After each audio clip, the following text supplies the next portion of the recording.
Hello दोस्तों, स्वागत है आपका अपने चैनल पर।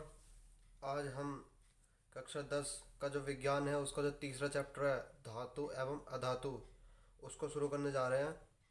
और मैंने इस चैप्टर की कुल 5 वीडियो बनाई हैं। और 5वें वीडियो में मैंने इस चैप्टर के क्वेश्चन आंसर को समझाया। 5वें वीडियो में क्वेश्चन आंसर करा के चैप्टर क्लोज हो चुका है। तो ये पहला वीडियो है। इस पहले वीडियो में हम खाली धातु को पढ़ेंगे कि धातु के भौतिक गुण क्या होते हैं और धातु के रासायनिक गुण क्या होते हैं। तो बिना किसी देरी के वीडियो को स्टार्ट करते हैं। और आपने अभी चैनल को सब्सक्राइब नहीं किया तो चैनल को कर लीजिए सब्सक्राइब और वीडियो कर दीजिए लाइक। चलो वीडियो को चालू करते हैं। तो पहले ये देखते हैं कि धातु क्या होता है। चैप्टर के नाम से स्टार्ट करते हैं, जैसे कि चैप्टर का नाम है धातु एवं अधातु। तो चैप्टर के नाम से स्टार्ट करते हैं कि धातु क्या होता है। ये चैप्टर तीसरा है कक्षा 10 का जो विज्ञान है केमिस्ट्री का। तो देखते हैं कि धातु क्या होता है। और इस वीडियो में हम खाली धातु के बारे में पढ़ेंगे, धातु के रासायनिक गुण और भौतिक गुण। तो बिना किसी देरी के वीडियो को चालू करते हैं। तो देखते हैं धातु क्या होता है। तो धातु वे तत्व जो इलेक्ट्रॉन त्याग कर धनायन बनाने की क्षमता रखते हैं, धातु कहलाते हैं। बड़ी ही आसान है इसकी परिभाषा। परिभाषा ये है कि तत्व वे तत्व जो इलेक्ट्रॉन त्याग कर धनायन बनाने की क्षमता रखते हैं, धातु कहलाते हैं। तत्व है ये, धातु भी क्या है, एक तत्व है। और तत्वों के पास आपको पता है क्या होता है, इलेक्ट्रॉन होते हैं, प्रोटॉन होते हैं, न्यूट्रॉन होते हैं। तो वे तत्व जो इलेक्ट्रॉन को त्याग सकते हैं, तो ऐसे तत्व जो इलेक्ट्रॉन को त्याग सकते हैं धातु कहलाते हैं। समझ गए। या एक डेफिनेशन और है, वे तत्व जो ऊष्मा तथा विद्युत का चालन करते हैं, धातु कहलाते हैं। तत्व बहुत सारे हैं, बट जो ऐसे तत्व जो ऊष्मा का भी चालन करते हैं, मतलब ऊष्मा का चालन मतलब जैसे हम किसी चीज़ को गर्म करेंगे तो वह गर्म हो जानी चाहिए, वो होता है ऊष्मा का चालन। या फिर विद्युत का, या फिर हम किसी चीज़ में करंट बहाएं तो करंट बहना चाहिए। अब लकड़ी में करंट बहा कर देख लेना, सूखी तो उसमें नहीं बहेगा, यानी कि वह लकड़ी लकड़ी जो होती है वो विद्युत का चालन नहीं करती है। इसी प्रकार से ऐसे तत्व जो ऊष्मा का चालन करते हैं और विद्युत का चालन करते हैं, धातु कहलाते हैं आसान भाषा में। ऐसे तत्व या वे तत्व जो ऊष्मा तथा विद्युत का चालन करते हैं, धातु कहलाते हैं। समझ गए, डेफिनेशन समझ गए। एग्जाम्पल देख लो। एग्जाम्पल है Na यानी कि सोडियम, K यानी कि पोटेशियम, Ag यानी कि सिल्वर, Ba यानी कि barium, Mg, Zn, Fe, Pb, Ca, Cu आदि, मतलब और भी कुछ धातु हो सकती है। मैंने तो ये एग्जाम्पल लिए हैं। धातु की डेफिनेशन समझ गए, बहुत आसान है। अब आगे बढ़ते हैं। अब देखते हैं कि धातुओं के भौतिक गुण क्या होते हैं। धातुओं के भौतिक गुण के बारे में पहले पढ़ेंगे हम, फिर पढ़ेंगे कि धातुओं के रासायनिक गुण के बारे में। समझ गए। तो पहले धातुओं के भौतिक गुण के बारे में पढ़ते हैं। तो पहला भौतिक गुण है कठोरता। यानी कि धातुएं जो होती हैं वो कठोर होती हैं। धातुएं जो होती हैं, आप कोई भी ले लीजिए, लोहा है, लोहा एक धातु है। अब मैं एग्जांपल ले रहा हूँ, लोहा लोहा है धातु। मैंने मान ली, मैंने एक छोटी सी लोहे की वो ले लिया, चादर ले ली, लोहे की छोटी चादर। तो पहला गुण क्या है उसमें, कठोर। लोहे की चादर कठोर होगी नहीं होगी, क्योंकि लोहा एक धातु है। तो पहला गुण क्या है, कठोरता। कठोरता में क्या है, धातुएं कठोर होती हैं, जैसे Fe यानी कि लोहा, तांबा N यानी कि Ag, एल्युमिनियम यानी कि Al आदि। और भी धातुएं कठोर होती हैं।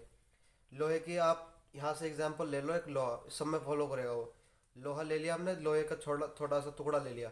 तो लोहे का टुकड़ा कैसा होता है, कठोर होता है। और लोहे का टुकड़ा जो कठोर होता है, और लोहा जो होता है वो धातु होती है। तो लोहा में क्या, पहला गुण क्या हो गया, कठोरता। अपवाद भी है इसका कुछ, अपवाद यानी कि इससे उल्टा। सोडियम यानी कि Na तथा पोटेशियम यानी कि K को चाकू से काटा जा सकता है, ये इसके अपवाद हैं। हर गुण में कोई ना कोई अपवाद जरूर होगा। कठोरता कठोरता का अपवाद है सोडियम और पोटेशियम। सोडियम पोटेशियम ऐसी धातु हैं जिन्हें हम चाकू से काट सकते हैं, यानी कि ये कठोर नहीं होती है। दो धातु ऐसी हैं जो कठोर नहीं होती है, अपवाद है ये, इसमें कोई टेंशन लेने की बात नहीं है। पहला गुण समझ गए, कठोरता।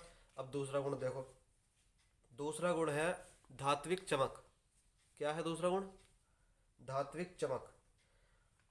अपने शुद्ध रूप में धातुओं की सतह चमकदार होती है। हमने अभी क्या लिया था, लोहे का टुकड़ा लिया था। लोहे का टुकड़ा को यदि उस पर जंग आया हुआ होगा तो वह चमकदार नहीं होगा, बट यदि हम उसे रेगमाल से रगड़ दें तो वह चमकदार हो जाएगा। समझ गए दोस्तों, यदि हम उसे रेगमाल से रगड़ दें तो वह चमकदार हो जाएगा। यानी कि धातु में क्या होती है, धात्विक चमक होती है। धातु में क्या होती है, चमक होती है। अब इसमें क्या लिखा हुआ है, अपने शुद्ध रूप में। अब उस पर जंग आ जाएगा लोहे के टुकड़े पर, तो वह अपने शुद्ध रूप में नहीं रहेगा ना। उसे शुद्ध रूप में लाना पड़ेगा। कैसे लाएंगे? रेगमाल से रगड़ देंगे, साफ हो जाएगा। फिर उसमें अपना गुण एक और जो है उसके पास चमक, वो उसमें प्रदर्शित हो जाएगी। समझ गए? इसका भी अपवाद है, इस गुण का भी। इस गुण का अपवाद क्या है? परंतु अधातुओं में भी आयोडीन तथा ग्रेफाइट चमकदार है। अधातुओं में भी चमकदार होते हैं, बट धातुएं सारी चमकदार होती हैं। समझ गए? दो गुण समझ गए, कठोरता और धात्विक चमक। अब तीसरे गुण की ओर बढ़ते हैं। तो धातुओं का तीसरा भौतिक गुण है ध्वनि। यानी कि धातुओं को हथौड़े से पीटने पर यह ध्वनि उत्पन्न करते हैं। ध्वनि उत्पन्न करते हैं, ध्वनि, जिसे धात्विक ध्वनि कहते हैं। अभी हमने लोहे का टुकड़ा लिया था। लोहे के टुकड़े को हम हथौड़े से पीटेंगे तो वह ध्वनि उत्पन्न करेगा, जाहिर सी बात है। समझ गए? नहीं समझ गए? तो धातुओं का तीसरा भौतिक गुण क्या है? ध्वनि। ध्वनि समझ गए? आगे बढ़ते हैं, चौथा इसका भौतिक गुण देखते हैं। चौथा भौतिक गुण है आघात वर्ध्यता। आपको यह वर्ड सुनने में नया लग रहा होगा, बट कुछ नहीं है इस वर्ड में। जब धातुओं को पीटकर चादर के रूप में व्यक्त किया जाता है तो यह गुण आघात वर्ध्यता कहलाता है। अभी हमने लोहे का टुकड़ा लिया था। लोहे के टुकड़े को हम उससे हथौड़े से पीटेंगे तो वह पहली बात तो ध्वनि उत्पन्न करेगा, तो उसमें ध्वनि वाला गुण भी आ गया। दूसरी बात, हम उसे हथौड़े से पीटेंगे तो वह चादर के रूप में फैल जाएगा। चादर के रूप में क्या फैल जाएगा? समझ गए? तो आघात वर्ध्यता का मतलब क्या होता है? चादर के रूप में फैलना। जब धातुओं को जब धातुओं को हथौड़े से पीटकर चादर के रूप में व्यक्त किया जाता है तो यह गुण आघात वर्ध्यता कहलाता है। तो धातुओं को पीटकर हम चादर के रूप में व्यक्त कर सकते हैं, यानी कि धातुओं का चौथा भौतिक गुण है आघात वर्ध्यता, जिसका मतलब होता है चादर के रूप में व्यक्त करना पीटकर हथौड़े से। अपवाद है इसका, अपवाद है जिंक तथा मरकरी। अपवाद का मतलब यह है कि ये धातुएं ये जिंक और मरकरी जो है इस आघात वर्ध्यता को फॉलो नहीं करेंगी। जो जिंक और मरकरी होते हैं ये पाउडर के रूप में होते हैं, इन्हें हम हथौड़े से पीटेंगे तो क्या ये चादर के रूप में फैलेगा? पाउडर थोड़ा ना फैल सकता चादर के रूप में हथौड़े से पीटने पर। तो चार भौतिक गुण समझ गए धातु के। पांचवा भौतिक गुण देखते हैं। तो पांचवा भौतिक गुण है विद्युत तथा ऊष्मा का चालन। पांचवा क्या है? विद्युत तथा ऊष्मा का चालन। तो धातुएं ऊष्मा तथा विद्युत का चालन करती हैं। अभी हमने लोहे का टुकड़ा मैंने लिया था, बेस्ट एग्जांपल है लोहे का टुकड़ा। लोहे का हमने टुकड़ा लिया था। लोहे के टुकड़े में को गर्म करेंगे तो वह गर्म भी हो जाएगा, काफ़ी गर्म हो जाएगा। जब हम उसको गर्म करेंगे तो गर्म भी काफ़ी हो जाएगा वो। और हम लोहे के टुकड़े में ऊष्मा, तो हमने अगर उसमें उसको गर्म करेंगे तो वह गर्म भी हो जाएगा, ऊष्मा का चालन हो गया उसमें। यदि हम उसमें करंट बहा कर देखेंगे लोहे में तो करंट भी बह जाएगा। यानी कि ये लोहा का टुकड़ा जो है ये ये बहुत अच्छा एग्जाम्पल लिया मैंने धातु का। तो धातु क्या करती हैं? विद्युत का, धातुओं में विद्युत का चालन होता है और धातुएं ऊष्मा का भी चालन करती है। जो भी धातु, जितनी भी धातु होती हैं वो विद्युत का चलन भी करते हैं और ऊष्मा का चलन भी करती हैं। बट इसका अपवाद, इस गुण का भी अपवाद है। कुछ ऐसी धातु भी होती हैं जो ना तो विद्युत का चलन करती है ना ही ऊष्मा का चलन करती है। ऐसी हैं लेड और मरकरी। ये अपवाद हैं दोस्तों, ये आपको हर गुण में मिलेंगे। हर में तो नहीं, एक आध दो गुण और हैं ऐसे जिनमें आपको यह अपवाद मिलेंगे। अपवाद का मतलब यही है कि ये अपवाद में जो भी धातु आएंगी वो उस गुण को फॉलो नहीं करेंगे। जैसे लेड हो तो शीशा होता है, शीशा, लेड का मतलब शीशा होता है, पीवी का मतलब शीशा होता है। शीशे को गर्म करोगे तो ना तो शीशा गर्म होगा, मतलब शीशे में अगर आप करंट बहाओगे तो ना तो शीशे में करंट बहेगा, और मरकरी को गर्म करोगे तो ना मरकरी भी गर्म नहीं होगी। ये इसका अपवाद का मतलब यह है कि ये दोनों धातुएं इस गुण को फॉलो नहीं करेंगे। पांच गुण समझ गए धातुओं के। धातुओं के पांच भौतिक गुण समझ गए। अब छठे भौतिक गुण की ओर चलते हैं। छठा है तन्यता। छठा है तन्यता। छठा भौतिक गुण है धातुओं का तन्यता। क्या है दोस्तों? तन्यता है, तन्यता। तन्यता का मतलब होता है धातुओं को खींचकर। अभी हमने धातुओं को पीटा था, पीटकर चादर के रूप में व्यक्त किया था। धातुओं को पीटकर चादर के रूप में व्यक्त करने को क्या कहते हैं? आघात वर्ध्यता कहते हैं। अब हम यहाँ धातुओं को खींचेंगे। धातुओं को खींचकर तार के रूप में व्यक्त करने के गुण को तन्यता कहते हैं। कितना बढ़िया है! धातुओं को हम खींच भी सकते हैं, पीट भी सकते हैं, हर काम कर सकते हैं। पीट कर चादर के रूप में व्यक्त करने को कहते हैं आघातवर्ध्यता, और खींच कर तार के रूप में व्यक्त करने को कहते हैं वो तन्यता। अब इसका बेस्ट एग्जांपल है, 1 ग्राम सोने से 2 किलोमीटर लंबा तार बनाया जा सकता है। अरे वाह वाह वाह वाह! 1 ग्राम सोना मतलब कितना थोड़ा सा होगा, कितना जरा सा कितनी कम मात्रा में सोना होगा, और उसको हम खींच कर 2 किलोमीटर लंबा तार बना सकते हैं दोस्तों। 2 किलोमीटर लंबा, लगा लो हिसाब अब आप, 2 किलोमीटर लंबा। वाह वाह वाह! तो सोना क्या है? एक धातु है। सोना एक धातु है, और इसमें ये तन्यता का गुण जो है इसमें सबसे ज़्यादा पाया जाता है। तन्यता और भी कुल धातुओं में पाई जाती है, पर इतनी नहीं पाई जाती जितनी कि सोने में पाई जाती है। सोने के 1 ग्राम सोने के टुकड़े को हम खींचकर 2 किलोमीटर लंबा तार बना सकते हैं। तन्यता समझ गए? अपवाद भी है इसका तन्यता का। जैसे हमने विद्युत और ऊष्मा का चलन का अपवाद देखा था, आघातवर्ध्यता का देखा था, ऐसे तन्यता का अपवाद है। अपवाद क्या है? मरकरी और जिंक। यानी कि मरकरी और जिंक को ये पाउडर के रूप में होती है, मैंने यहाँ बताया था ना। आघातवर्ध्यता में चादर के रूप में फैलाने के गुण को आघातवर्ध्यता कहते हैं। तो वह वही यहाँ पर फॉलो करेगा। जो मरकरी होती है और जिंक होती है, इसको हम खींच नहीं सकते। क्यों नहीं खींच सकते? क्योंकि ये पाउडर के रूप में होती है। समझ गए? 6 गुण समझ गए बहुत धातुओं के। आगे बढ़ते हैं। धातुओं के भौतिक गुण तो समझ लिए हमने 6, वह बहुत ही आसान भाषा में। बट अब धातुओं के समझते हैं रासायनिक गुण। कौन से गुण? रासायनिक गुण। 2 गुण होते हैं कोई भी चीज़ है, भौतिक गुण और रासायनिक गुण। तो भौतिक गुण हमने 6 समझ लिए। अब बढ़ते हैं रासायनिक गुणों की तरफ। तो धातु के मुख्यतः 5 रासायनिक गुण होते हैं जो निम्नलिखित हैं। यानी कि जो धातुएं होती है उनके पास 5 रासायनिक गुण होते हैं। आसान भाषा में समझा रहा हूँ, समझ लेना, बहुत काम की चीज़ है। धातुओं के 5 रासायनिक गुण होते हैं। देखते हैं क्या है पांचों। पहले पांचों के बारे में बता दूंगा, फिर एक एक करके आपको डीपली समझाऊंगा। तो पहला है धातु की वायु यानी कि ऑक्सीजन से अभिक्रिया। पहला गुण है धातु धातु की ऑक्सीजन के साथ अभिक्रिया, यानी कि धातुएं ऑक्सीजन के साथ अभिक्रिया करके क्या प्रोडक्ट बनाती हैं। दूसरा है धातुओं की जल के साथ अभिक्रिया, यानी कि धातुएं जल के साथ अभिक्रिया करके क्या क्या प्रोडक्ट बनाती हैं।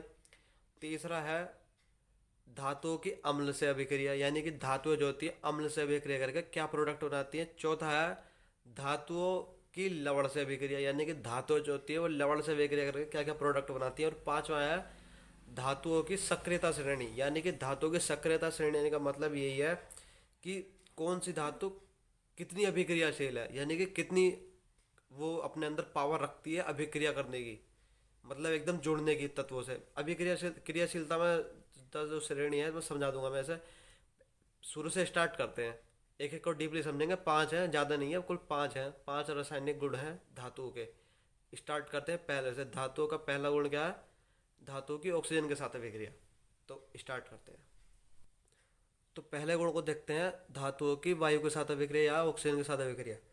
धातुएं ऑक्सीजन यानी कि O2 से अभिक्रिया करके धातु ऑक्साइड के रूप में परिवर्तित हो जाती हैं। यानी कि धातु ऑक्सीजन से अभिक्रिया करेगी और धातु ऑक्साइड बना देगी। बट पहला गुण है ये रासायनिक गुण, बट इसकी भी 3 कंडीशन है। कितनी कंडीशन है दोस्तों? 3 कंडीशन है। तो तीनों कंडीशनों को देखते हैं। पहली कंडीशन है आपकी इसकी कि अधिक अभिक्रियाशील धातु सामान्य ताप पर ही ऑक्सीजन से अभिक्रिया कर लेती है। यानी कि जो अधिक अभिक्रियाशील धातु होती है, जैसे अधिक अभिक्रियाशील धातु का मतलब ये है, अधिक अभिक्रियाशील धातु वह धातु होती है जो एकदम किसी भी चीज़ से अभिक्रिया कर लेती है, यानी कि उसे किसी और चीज़ की जरूरत नहीं होती, किसी माध्यम मतलब किसी चीज़ की जरूरत नहीं होती, वो ऐसी रिएक्शन कर लेती है किसी भी चीज़ से। अधिक अभिक्रियाशील होती है, जैसे सोडियम पोटेशियम, ये बहुत अभिक्रियाशील धातु है और ये सामान्य ताप पर ही ऑक्सीजन से अभिक्रिया कर लेती है। इन्हें गर्म करने की जरूरत भी नहीं पड़ती, सामान्य ताप पर ही ऑक्सीजन से अभिक्रिया कर लेती है। तो पहली कंडीशन हो गई। पहली कंडीशन हो गई आपकी अधिक अभिक्रियाशील धातु सामान्य ताप पर ही ऑक्सीजन से अभिक्रिया। धातुएं 3 तरह की होती है ना, अधिक अभिक्रियाशील धातु, निम्न अभिक्रियाशील धातु और मध्यम अभिक्रियाशील धातु। इसलिए जो पहला रासायनिक गुण है इसके भी 3 टाइप है। मतलब इस जो पहला रासायनिक गुण है इसकी भी 3 कंडीशन है, अधिक अभिक्रियाशील के ऊपर और मध्यम अभिक्रियाशील के ऊपर और निम्न अभिक्रियाशील के ऊपर। तो पहली है अधिक अभिक्रियाशील। जो अधिक अभिक्रियाशील धातु होती हैं वो सामान्य ताप पर ही ऑक्सीजन से रिएक्शन कर लेती हैं, यानी कि उन्हें गर्म करने की ज़रूरत नहीं पड़ती है, वो सामान्य ताप पर ही ऑक्सीजन से रिएक्शन कर लेती हैं। जैसे एग्जाम्पल है सोडियम का। जो सोडियम है आपकी, सोडियम यानी कि Na, वो ऑक्सीजन से सामान्य ताप पर, सोडियम को लाकर आप खुले में रख दो तो वह ऑक्सीजन से सामान्य ताप पर ही रिएक्शन कर लेगी। उसे गर्म करने की जरूरत भी नहीं पड़ेगी, वो ऐसे ही रिएक्शन कर लेगी, जो ताप हमारे वायुमंडल में है उस ताप पर ही कर लेगी। क्या बना देगी वो? Na, क्या बनाएगी दोस्तों? Na2O, Na2O, सोडियम ऑक्साइड बनाएगी। समझ गए? सोडियम ऑक्साइड बनाएगी और क्षारीय सोडियम ऑक्साइड बनाएगी। चलो क्षारीय वारिय छोड़ो, और दूसरा एक एग्जाम्पल और ले लेते हैं। तो दूसरा एग्जाम्पल है K+O2। के का मतलब पोटेशियम, O2 का मतलब ऑक्सीजन। यानी कि पोटेशियम भी इतनी अभिक्रियाशील धातु है कि वह सामान्य ताप पर ही ऑक्सीजन से रिएक्शन कर लेगी और क्या बना देगी? क्या बना देगी? K2O बना देगी, यानी कि पोटेशियम ऑक्साइड बना देगी। अधिक अभिक्रियाशील धातु की हमने ऑक्सीजन से रिएक्शन समझ लिया। अब इसका दूसरी कंडीशन देखते हैं। मध्यम अभिक्रियाशील धातुएं ऑक्सीजन से कैसे रिएक्शन करती हैं? मध्यम अभिक्रियाशील या कम अभिक्रियाशील धातुएं अधिक ताप पर ऑक्सीजन से रिएक्शन करती हैं। यानी कि जो कम अभिक्रियाशील धातु होती हैं, मतलब जो कम अभिक्रिया कर पाती हैं तत्वों वगैरह अलग यौगिकों से, वो गर्म करने पर ऑक्सीजन से रिएक्शन करती है, यानी कि उन्हें गर्म करना पड़ता है तब जाकर वो ऑक्सीजन से रिएक्शन करती है। दूसरी कंडीशन यही है। तो इसको एग्जाम्पल से समझते हैं। तो एग्जाम्पल मैंने ले लिया, यानी कि Mg क्या है? कम अभिक्रियाशील या मध्यम अभिक्रियाशील धातु है, जो गर्म करने पर, यानी कि यहाँ डेल्टा लगाना पड़ेगा, जो गर्म करने पर ऑक्सीजन से रिएक्शन करती है। इसको गर्म करना पड़ेगा तो जाकर ऑक्सीजन से रिएक्शन करेगी। और अभी हमने यहाँ देखा था, ये अधिक अभिक्रियाशील धातु होती हैं, ये सामान्य ताप पर ही ना गर्म नहीं करना पड़ता, ये सामान्य ताप पर ही ऑक्सीजन से रिएक्शन कर लेती हैं। बट जो आपकी कम विक्रियाशील धातु या मध्यम विक्रियाशील धातु होती हैं, उनको हमें गर्म करना पड़ता है। तो गर्म करेंगे तो यहाँ बनेगा MgO, यानी कि मैग्नीशियम ऑक्साइड। क्या बनेगा दोस्तों? Magnesium oxide. एक एग्जांपल ले लेते हैं, Ca+O2। Ca+O2 हम इसको गर्म करेंगे। Ca क्या है? कम विक्रियाशील या मध्यम विक्रियाशील धातु है। जो हम इसको गर्म करेंगे तो यहाँ बनेगा CaO, यानी कि कैल्शियम ऑक्साइड, और ये बना आपका मैग्नीशियम ऑक्साइड। तो कम विक्रियाशील धातुओं वाला फंडा समझ गए। अब तीसरी कंडीशन जो है इसकी, तीसरी कंडीशन वाले की तरफ बढ़ते हैं। तीसरी कंडीशन क्या है इसकी? तीसरी कंडीशन है एल्युमिनियम ऑक्सीजन के साथ रिएक्शन करता है तो यह उभयधर्मी ऑक्साइड बनाता है। यानी कि उभयधर्मी ऑक्साइड का मतलब यह होता है, उभयधर्मी का मतलब यह होता है कि वह ऑक्साइड जो क्षारीय गुण भी रखे और अम्लीय गुण भी रखे। अभी जो हमने आपको बताया है, ये कम विक्रियाशील धातु ऑक्सीजन से रिएक्शन करके केवल क्षारीय ऑक्साइड बनाती है, क्षारीय ऑक्साइड। अब मैंने अभी पीछे बता चुका हूँ मैं। और जो अधिक अभिक्रियाशील है, ये भी ऑक्सीजन से अभिक्रिया करके क्षारीय ऑक्साइड बनाती है, केवल क्षारीय ऑक्साइड। और कम विक्रियाशील भी ऑक्सीजन से रिएक्शन करके क्षारीय ऑक्साइड बनाती है। बट जो एल्युमिनियम एक ऐसी धातु है जो ऑक्सीजन के साथ रिएक्शन करके उभयधर्मी ऑक्साइड बनाती है, यानी कि उस वो जो ऑक्साइड बनाएगी, ये ऑक्साइड बनने थे अपने, बट जो एल्युमिनियम ऑक्साइड बनाएगी उस वो ऑक्साइड जो होगा वो क्षारीय गुण भी रखेगा, क्षारीय गुण को भी प्रदर्शित करेगा और अम्लीय गुणों को भी प्रदर्शित करेगा। ये देखो नीचे, उभयधर्मी ऑक्साइड वह ऑक्साइड होता है जो अम्लीय तथा क्षारीय गुण दोनों प्रदर्शित करता है। समझ गए? एग्जाम्पल मतलब एग्जाम्पल क्या है? एल्युमिनियम ही करता है खाली। एल्युमिनियम जो ऑक्सीजन से रिएक्शन करेगा तो Al2O3 बनाएगा, और ये जो Al2O3 बना है ये अम्लीय गुण भी प्रदर्शित करेगा और क्षारीय गुण भी प्रदर्शित करेगा। कितनी मजे की बात है। समझ गए? तीन कंडीशन थी धातुओं की ऑक्सीजन के साथ अभिक्रिया, जो पहला रासायनिक गुण था उसकी तीन कंडीशन थी, तीनों मैंने आपको डिटेल में समझा दी है। अब बढ़ते हैं धातुओं का जो अगला रासायनिक गुण है, यानी कि दूसरा जो रासायनिक गुण है उसकी तरफ। तो धातुओं का दूसरा रासायनिक गुण है धातुओं की जल के साथ अभिक्रिया, यानी कि धातुएं जल के साथ अभिक्रिया करके क्या प्रोडक्ट बनाती है। तो धातुएं अपनी क्रियाशीलता के अनुसार जल के साथ अभिक्रिया करती हैं तथा हाइड्रोजन गैस व धातु हाइड्रोक्साइड बनाती हैं। धातुएं अपनी अभिक्रियाशीलता के अनुसार उससे जल से रिएक्शन करेंगे और धातु हाइड्रोक्साइड और क्या बनाएंगे, हाइड्रोजन गैस बनाएंगे। यानी कि धातु प्लस जल, धातु जल के साथ रिएक्शन करके धातु हाइड्रोक्साइड और हाइड्रोजन गैस बनाएंगी अपनी अभिक्रियाशीलता के अनुसार। तो पहली इसकी भी तीन कंडीशन, तीन बनेंगी, हाँ तीन बनेंगी। ये जो दूसरा रासायनिक गुण है धातुओं का, इसकी भी तीन कंडीशन बनेंगी। पहली, अधिक अभिक्रियाशील धातुएं जल के साथ अभिक्रिया करके करके और दूसरी, कम अभिक्रियाशील धातुएं, और तीसरी, मध्यम अभिक्रियाशील धातुएं जल के साथ अभिक्रिया करेंगी। तो ये पहले देखते हैं कि अधिक अभिक्रियाशील धातुएं जल के साथ कैसे अभिक्रिया करती है। तो अधिक अभिक्रियाशील धातुएं ठंडे जल के साथ अभिक्रिया करके धातु हाइड्रोक्साइड, हाइड्रोजन गैस व ऊष्मा उत्पन्न करती हैं। यानी कि जो अधिक अभिक्रियाशील धातुएं होती हैं वो इतनी अभिक्रियाशील होती हैं, इतनी अभिक्रियाशील होती हैं कि ठंडे जल से ही रिएक्शन कर लेती हैं और प्रोडक्ट बनाते हैं। क्या प्रोडक्ट बना देती हैं, धातु हाइड्रोक्साइड और हाइड्रोजन गैस और ऊष्मा। और ये इतनी प्रबल ऊष्मा बना देती हैं कि जो हाइड्रोजन गैस रिलीज हुई है हमारी, ये इसमें आग लग जाती है। एग्जाम्पल से इस बात को तुम्हें समझाता हूँ मैं। एग्जाम्पल मैंने ले लिया है, एग्जाम्पल है Na+H2O। Na जो होती है वो बहुत अधिक अभिक्रियाशील धातु होती है। जो Na यानी कि सोडियम होती है वो बहुत अधिक अभिक्रियाशील धातु होती है और ये जल से रिएक्शन करके NaOH plus NaOH plus H2 plus ऊष्मा क्या बना देती है, ऊष्मा, ये प्रोडक्ट बना देती है। तो जो धातु Na है हमारे पास, ये बहुत अधिक अभिक्रियाशील धातु है। ये जल के साथ अभिक्रिया करके NaOH, हाइड्रोजन गैस और ऊष्मा बना देगी। और ये ऊष्मा इतनी ज़्यादा, मतलब इतनी ज़्यादा मात्रा में ऊष्मा बनेगी कि जो ये हाइड्रोजन गैस बनी है हमारे पास, ये वाली, ये ऊष्मा इस हाइड्रोजन गैस में आग लगा देगी।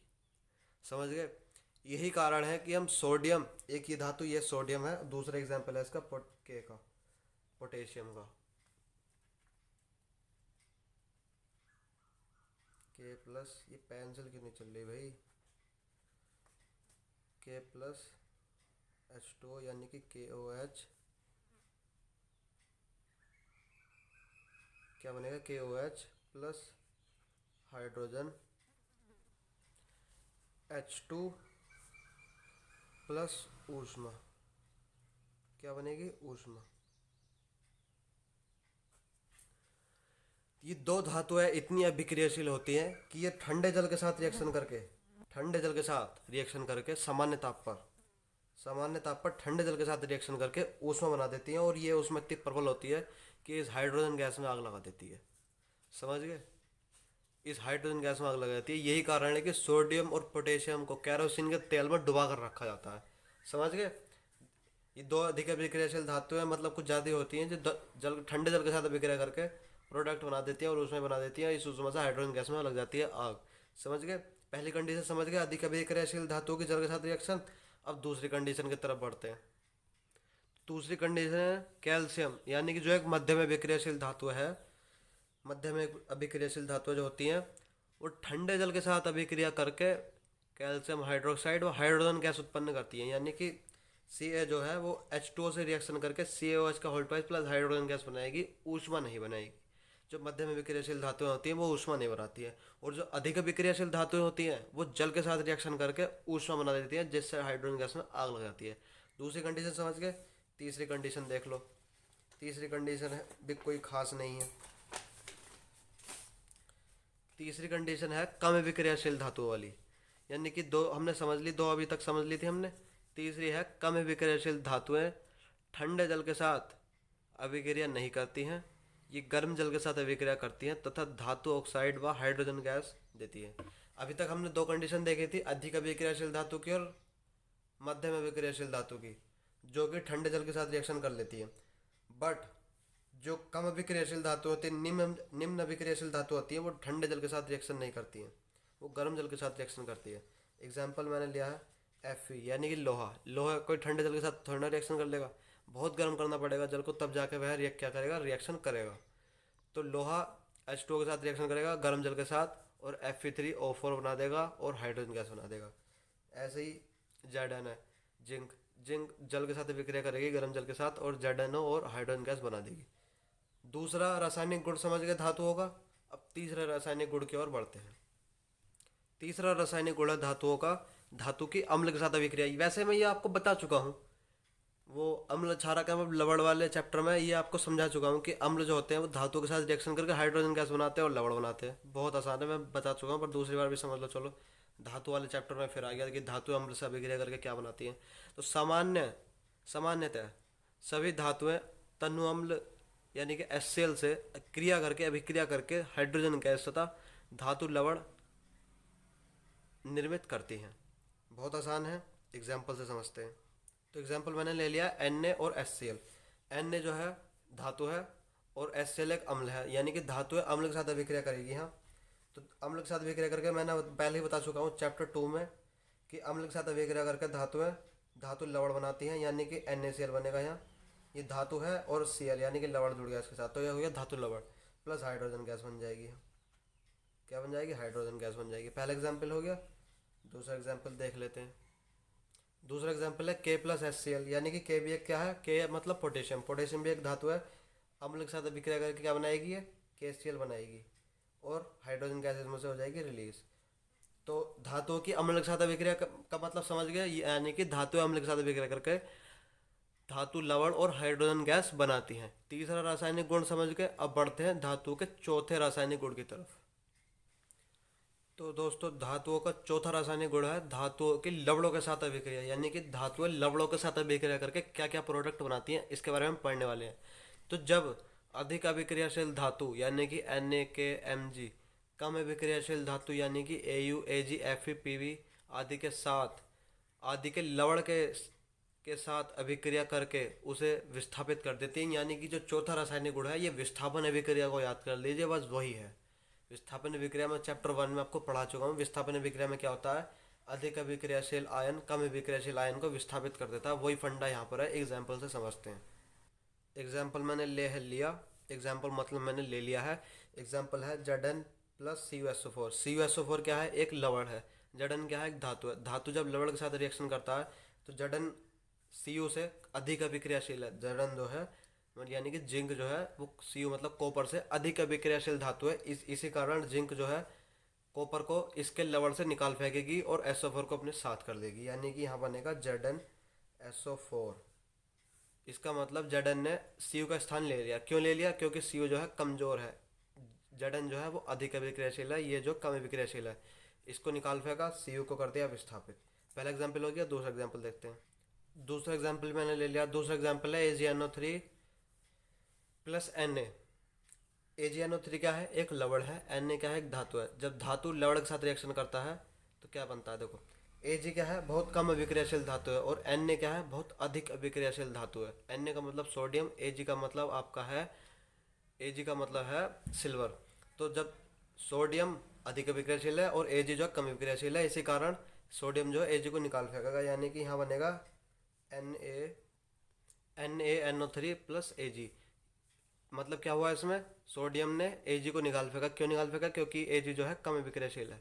समझ गए चौथा रासायनिक गुण। अब बढ़ते हैं पांचवें की तरफ। धातुओं का पांचवा रासायनिक गुण है सक्रियता श्रेणी। इनका पांचवा रासायनिक गुण है सक्रियता श्रेणी। अभी सक्रियता श्रेणी क्या होती है? सक्रियता श्रेणी वह श्रेणी है जिसमें धातुओं की क्रियाशीलता को अवरोही क्रम में व्यवस्थित किया जाता है, यानी कि ये सक्रियता श्रेणी है। क्रियाशीलता श्रेणी समझ के चलो, यानी कि जो धातुएं ऊपर हैं वो अधिक अभिक्रियाशील हैं और जो धातुएं नीचे हैं वो कम अभिक्रियाशील हैं।